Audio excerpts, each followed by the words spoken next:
পার্লামেন্টে যখন বাজেট পেশ করা হলো, অর্থমন্ত্রী তিনি বাজেট পেশ করলেন, শুরু করলেন পরম করুণাময় আল্লাহর নামে শুরু করছি, এভাবে উনি ওনার বাজেট বক্তব্য রাখলেন।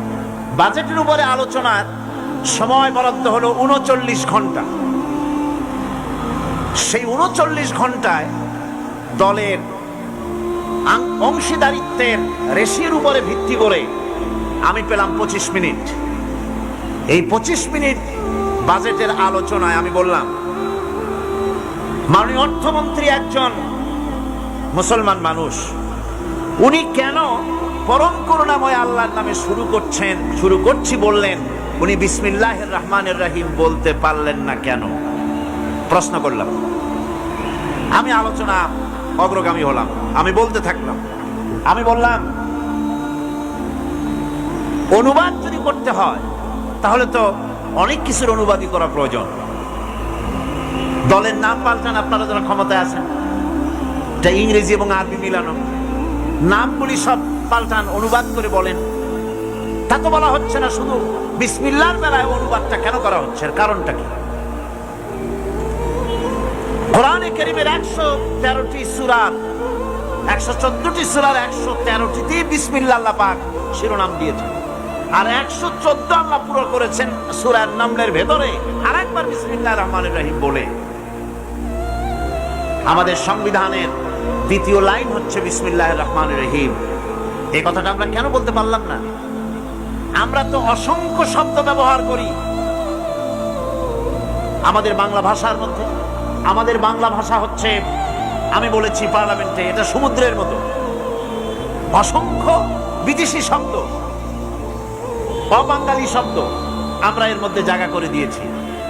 যেমন ধর্মীয় ব্যাপারে নামাজ, রোজা, হজ, যাকাত,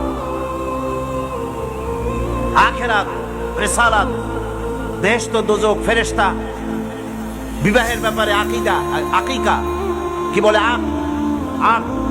আকিকা, ওয়ালিমা, এই শব্দগুলি আমরা ব্যবহার করি কিনা বলেন? ব্যবহার করি কিনা?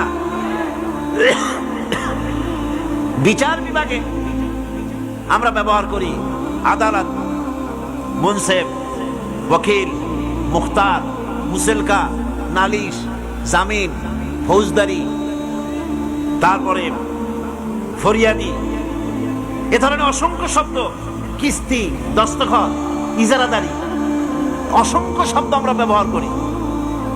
খাদ্য বিভাগে ব্যবহার করি পোলাও, কোরমা, বিরিয়ানি, জর্দা, ফিরনি, কাবাব, পোলাওদানি, সুরমাদানি, আতরদানি, অসংখ্য শব্দ ব্যবহার করি। এরপর আমি স্পিকারকে লক্ষ্য করে বললাম, মাননীয় স্পিকার, আপনি বসে আছেন চেয়ারে, আমি বসে আছি চেয়ারে, বসছিলাম, এখন তো দাঁড়ায় কথা বলছি। আমরা তো কেউ বলি না যে আমরা কাষ্ঠ আসনে বসে আছি, আমরা তো চেয়ারে বসছি। চেয়ারটা তো ইংরেজি শব্দ। ইংরেজির চেয়ারে বসে ইংরেজি টেবিলের উপরে উর্দু কাগজ রেখে আরবি কলম দিয়ে লিখি। ইংরেজির প্লেটে ভাত খাই, ইংরেজি গ্লাসে পানি খাই, ইংরেজি কাপ পিসে তার ভিতরে চা রেখে এরপরে আমরা চা খাই, চা পান করি, গ্লাসের মধ্যে উর্দু পানি রেখে সেই পানি আমরা পান করি। এগুলির তো আমরা বাংলা তালাশ করি না, আবার তালাশটাও উর্দু শব্দ।